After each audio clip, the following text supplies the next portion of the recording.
सुब्बैया रंग बिरंगी मुर्गियों को एक तरफ एक टोकरी और दूसरी तरफ एक और टोकरी में रखता था।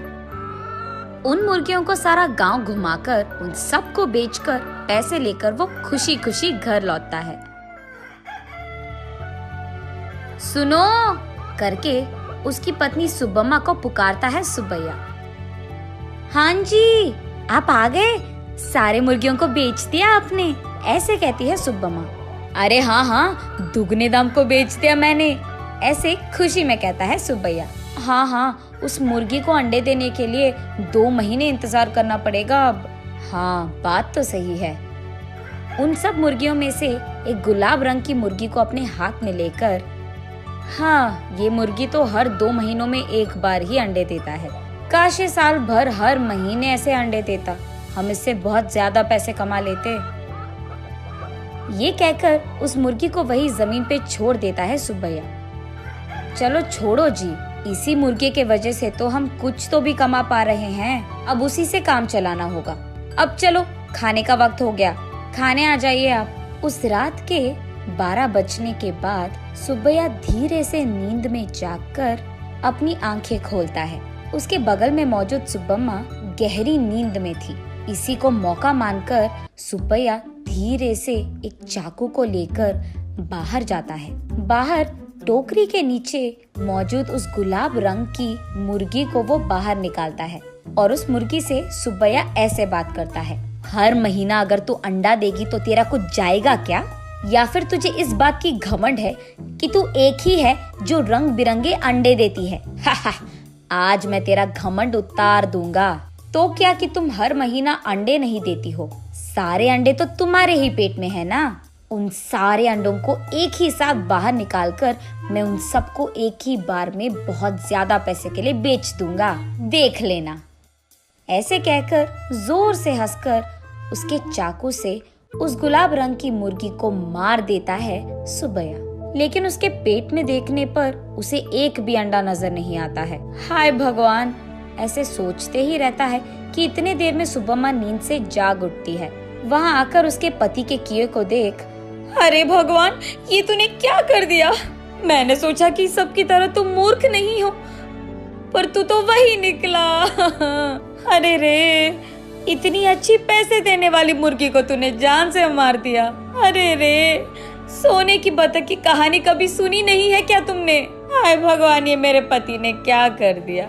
तुझे लालची बनने की क्या जरूरत थी?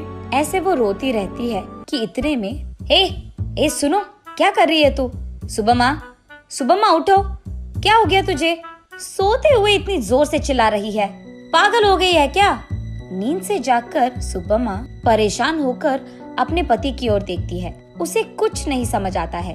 वो तुरंत बाहर जाकर टोकरी के नीचे बैठे उस मुर्गी को भी देखती है। वो मुर्गी तो हमेशा की तरह सही सलामत थी। ये देख सुब्बम्मा अंदर आकर, ओह, ये सब सपना था, मैंने तो सच सोच लिया था इससे, ऐसे कहती है सुब्बैया से। क्या सपना, क्या सच की बात कर रही है? आधी रात को मुझे उठा दिया तूने अच्छी नींद से। चल जाओ, सो जाओ अभी, कहता है सुब्बैया। अरे जाइए ना आप भी, मुझे तो बुरा सपना आया कि आपने उस मुर्गी को जान से मार दिया, क्योंकि आप लालची बनकर उसके पेट में मौजूद अंडों को निकालना चाहते हैं। मैं कितनी घबरा गई पता है आपको? मुझे क्या पता था कि वो सपना है, मैंने तो आपको बहुत डांट लिया, ऐसे कहती है। हाँ, ठीक है। वैसे मैं उस मुर्गी को क्यों मार डालूंगा? मैं क्या पागल हूँ? वैसे मुझे तो हमारा अतीत बहुत अच्छी तरह से याद है। आज अगर हमें चैन की नींद मिल रही है तो वो उस गुलाब रंग की मुर्गी के वजह से ही है। उसको मैं क्यों मार डालूंगा? चलो सो जाओ अभी, तुम और तुम्हारे सपने। ऐसे कहकर सुब्बैया सो जाता है। लेकिन सुब्बम्मा वही बैठकर अतीत में चले जाती है। एक समय में सुब्बम्मा और सुब्बैया दोनों मुर्गियों का व्यापार करते थे। सुब्बम्मा कुछ मुर्गियों को अपने घर के पास ही रखती थी। उनको खाना देना, उनके अंडों को इकट्ठा करना और उन अंडों को अगल बगल वालों में बेच देना, बड़े हुए मुर्गियों को बिकाव के लिए रख देना और उन मुर्गियों को सुब्बैया का इधर उधर जाकर बेच देना, यही होता था। लेकिन मुर्गियां हर रोज नहीं बिकती थी, कभी कभार तो 10-15 दिनों में एक ही मुर्गी बिकता था। इसी कारण सारा गांव घूम घूम कर थक कर घर आता था सुब्बैया। कभी कभार तो उन मुर्गियों को दाना डालने के लिए भी सुब्बैया और सुब्बम्मा के पास पैसे नहीं थे। तब एक दिन सारा दिन घूमकर थके हारे सुब्बैया उसके घर लौटता है।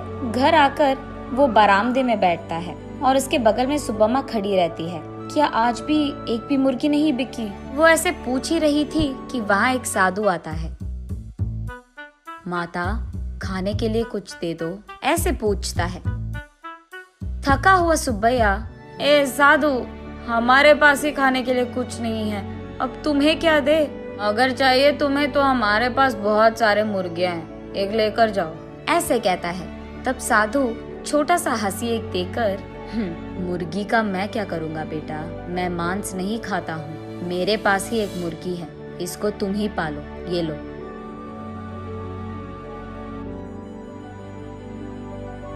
ये कहकर उनके हाथ में मौजूद एक गुलाब रंग की मुर्गी को उसके हाथ में देता है। मुड़कर देखने से पहले ही वो साधु वहाँ से गायब हो जाता है। सुब्बैया तब उस गुलाब रंग की मुर्गी को देख, इस तरह की मुर्गियाँ भी मौजूद है क्या?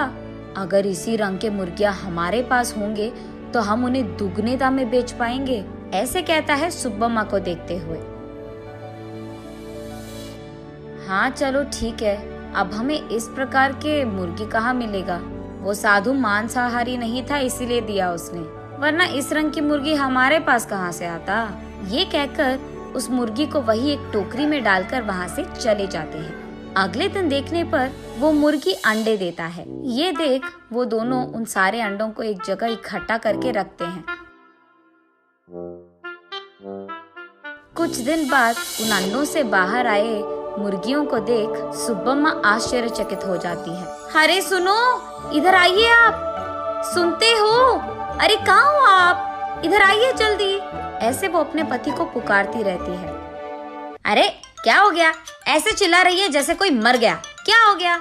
उसके ऐसे कहने पर सुब्बम्मा उसे रंग बिरंगी अंडों को दिखाकर ऐसे कहती है, अरे देखिए ना, उस साधु ने जो मुर्गी हमको दिया है उसके अंडों से रंग बिरंगी मुर्गियाँ आई है। ये कहकर सुब्बम्मा उन मुर्गियों को सुब्बैया को दिखाती है।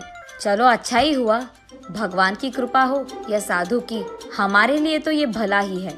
चलो हमारी मुश्किलें तो खत्म हो गई। आज ही मैं इन सारे मुर्गियों को बाजार में दुगने दाम पर बेचकर उन पैसों के साथ घर लौटूंगा। सुब्बैया जो रंग बिरंगे मुर्गियों को लाता है वहाँ के गांव वाले कभी नहीं देखे थे।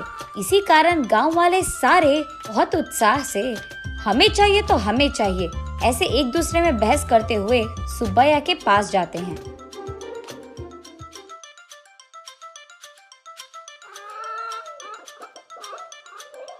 ऐसे वो मुर्गी 1 महीने में सारे दिन अंडे देकर, फिर 2 महीने बिना अंडों के, फिर उसके बाद 1 और महीना सारे दिन